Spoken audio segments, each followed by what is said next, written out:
కురుస్తున్న అకాల వర్షాల వల్ల నష్టపోయిన ప్రాంతాల్లో వైఎస్ షర్మిల పర్యటిస్తున్నారు. ఈ నేపథ్యంలో షర్మిల సేకరించిన పంట నష్టం శాంపిల్స్ ను కేసీఆర్కి గిఫ్ట్ పంపిస్తున్న నేపథ్యంలో లోటస్ పాండ్ వద్ద టెన్షన్ వాతావరణం నెలకొంది. లోటస్ పాండ్ గేట్ నుంచి వాహనాన్ని బయటకు రాకుండా పోలీసులు అడ్డుకున్నారు. దీంతో ఉద్రిక్తత వాతావరణం తలెత్తింది. రాష్ట్రంలో నియంత పాలన కొనసాగుతుందన్న వైఎస్ఆర్ తెలంగాణ పార్టీ రాష్ట్ర అధికార ప్రతినిధి పిఠ రామతురెడ్డితో మా ప్రతినిధి ప్రవీణ్ ఫేస్ టు ఫేస్. ఇటీవల చూసుకున్నట్లయితే అకాల వర్షాల వల్ల విపరీతమైన పంట నష్టం అయితే జరిగింది. అయితే ఈ యొక్క పంట నష్టాన్ని మొత్తంగా వైఎస్ షర్మిల పర్యటనలో భాగంగా మొత్తం చూసుకుంటే నష్టపోయిన శాంపిల్స్ ఏవైతే ఉన్నాయో వాటిని గిఫ్ట్గా ఇచ్చే ఒక నేపథ్యంలో అయితే ఈ రోజు లోటస్ పాండ్ వద్ద ఉధృత వాతావరణం అయితే నెలకొంది. అయితే పోలీసు వారు ఆ యొక్క వాహనాన్ని బయటికి వెళ్ళనీయకుండా చేశారు. అయితే దీని గురించి మరింత సమాచారం మనం మాట్లాడే ప్రయత్నం చేద్దాం. మనతో వైఎస్ఆర్టీపీ రాష్ట్ర అధికార ప్రతినిధి పిఠ రామరెడ్డి వారితో మాట్లాడే ప్రయత్నం చేద్దాం. సార్ నమస్కారం.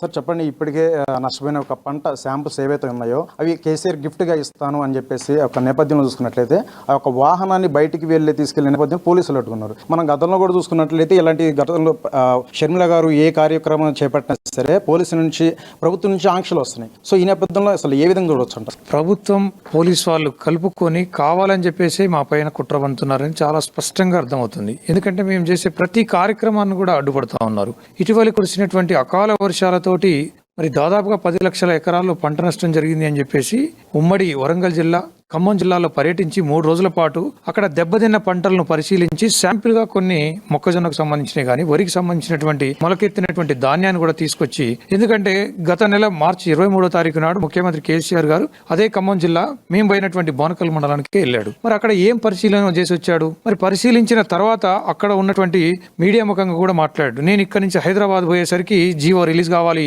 ఎకరాకు 10,000 రూపాయలు వాళ్ళ అకౌంట్ లో పడాలని చెప్పాడు. మరి ఇప్పటి వరకు ఒక్క ఎకరానికి సంబంధించి కూడా పడలేదు. కాబట్టి అంటే మీరు చూసినటువంటి పంటను పరిశీలించిన విధానంలో పరిశీలన లోపం ఉందా, లేకపోతే మీకు ఆ పంట అద్భుతంగా మంచిగానే ఉంది కాబట్టి వాళ్ళ డబ్బులు ఇవ్వకూడదు అనే ఆలోచన ఉందా? మరి మేము వెళితే అంత నష్టం, అపారమైనటువంటి నష్టం జరిగింది కదా అని చెప్పేసి మాకు కళ్ళకు కనపడుతుంది. మరి మీకెందుకు కళ్ళకు కనపడలేదు? అదే పంటను తీసుకొచ్చి మరి మీకు చూపించాలనేటువంటి ఉద్దేశంతో మేము పరిశీలించి మేము ఒక వాహనంలో ఆ నష్టపోయినటువంటి పంటని తీసుకొని వచ్చి ఈ రోజు ట్రక్కులో పంపించాలని చెప్పి అనుకున్నాం. కనీసం అది కూడా పోలీసు వాళ్ళు మా గేట్ నుంచి బయటికి వాహనాన్ని అడ్డుకోవడం అంటే చాలా దుర్మార్గం.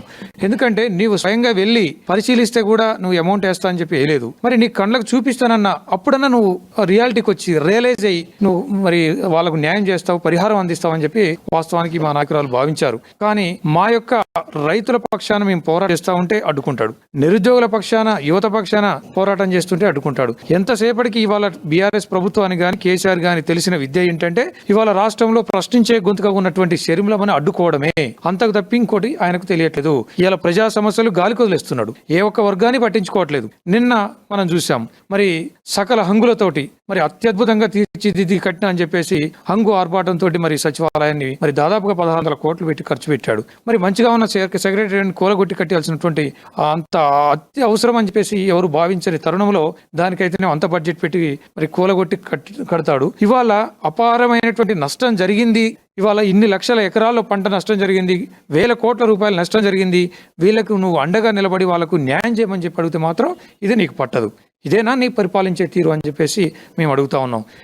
సార్, ఇప్పటికే మీరైతే పంట నష్టపోయి ఉన్న రైతుల్ని కనీసం ఆదుకునే పరిస్థితిలో కేసీఆర్ పాలన ఉందని మీరు అంటుంటే, మరి ఒకవైపు వీరు క్లెయిమ్ చేస్తున్నారు, కేసీఆర్ క్లెయిమ్ చేస్తున్నారు. ఆకాశం అంత ఎత్తుకు నిదర్శనం ఒక సచివాలయం, అలాగే ఒక రాష్ట్రం బడ్జెట్ చూసుకునే తలసరి ఆదాయం కూడా నెంబర్ 1 ఉందని చెప్పేసి ఒకవైపు చెప్తున్న నేపథ్యంలో మరి అది ఏ విధంగా చూడవచ్చు? అసలు రైతు రాజ్యాన్ని నిర్మిస్తా, ఆప్కి బార్, కిసాన్ సర్కార్, ఇవన్నీ మాటలు చెప్పుకోవడానికి వినడానికి బాగుంటుంది. కానీ ప్రాక్టికల్ మనం ఆలోచన చేస్తే ఇవాళ రైతు ఎంతో కష్టపడి పొలం దున్ని దగ్గర నుంచి, నాట్లు పెట్టిన దగ్గర నుంచి, ఫెర్టిలైజర్ చేసిన దగ్గర నుంచి, పెస్టిసైడ్ కొట్టిన దగ్గర నుంచి, మరి కలుపు తీసిన దగ్గర నుంచి తీర కోతకు వచ్చి మరి కోసుకొని ధాన్యం వచ్చే పరిస్థితుల్లో మరి వడగండ్ల వానతోటి మొత్తం రాలిపోయినాయి. అంటే ఎకరానికి కనీసానికి 25,000 నుంచి 30,000 రూపాయల నష్టం జరిగింది. మరి అదే పండిన పంట అంటే వడగండ్ల వానకు కొన్ని ఏరియాలో నష్టం జరిగితే పండిన పంట, చేతికొచ్చిన పంట తీసుకొచ్చి ఐకేపీ సెంటర్లో పోసిన తర్వాత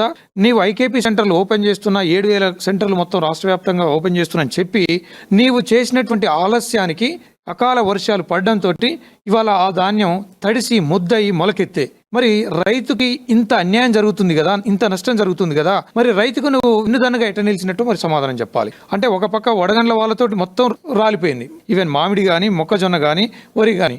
మరి ఇవాళ పండిన పంట ధాన్యాన్ని ఐకేపీ సెంటర్లో పోసిన తర్వాత, కళ్ళల్లో పోసిన తర్వాత ఈ వానకు కొట్టుకొని పోయాయి.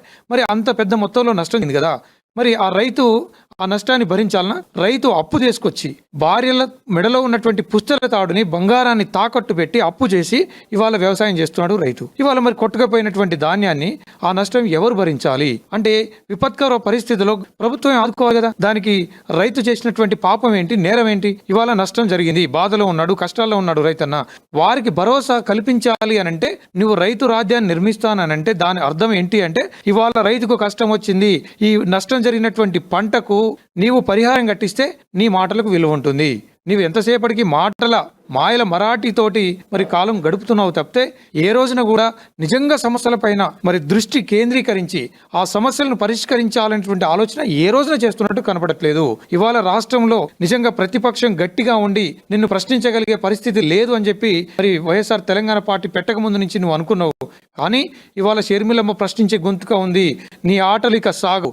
రైతన్నల కోసం కానీ నిరుద్యోగుల కోసం కానీ షర్మిలమ్మ ఎంత పోరాటం చేస్తుందో ప్రజల్లో ఈ పార్టీకి అర్థమైంది. రానున్న రోజుల్లో తప్పకుండా నిన్ను తరిమి కొట్టే రోజులు, నీ పాలనకు అంతమొందించే రోజులు కూడా అతి దగ్గరలో ఉన్నాయని చెప్పి ప్రతి ఒక్కరు కూడా ఈ పార్టీకి నిర్ణయం తీసుకొని ఉన్నారు. రైట్. ఇప్పుడు చూసుకున్నట్లయితే ఒకవైపు అకాల వర్షాల వల్ల ఎవరైతే నష్టపోయినారో ఇప్పటికే పర్యటనలో చూసుకొని వారందరికి కూడా ఒక భరోసా కార్యక్రమం అయితే చేపట్టారు. ఇప్పటికే షర్మిల గారు చూసుకున్నట్లయితే ఇంకా రాబోయే భవిష్యత్ చరణంలో ఒక ఎన్నికల దృష్టి కూడా మనం చూసుకున్నట్లయితే ప్రతి ఒక్క నియోజకవర్గంలో బలమైన క్యాండిడేట్ నిలబెట్టే ప్రయత్నం చేస్తున్నాం. ఒక బీఆర్ఎస్కి ప్రత్యామ్నాయం మేమే అంటూ కూడా ఒక పిట్టారమిడే మాటలు అయితే విన్నాం. వీడియో జర్నలిస్ట్ నరసింహతో ప్రవీణ్, అమ్మ న్యూస్, హైదరాబాద్. ఇటీవల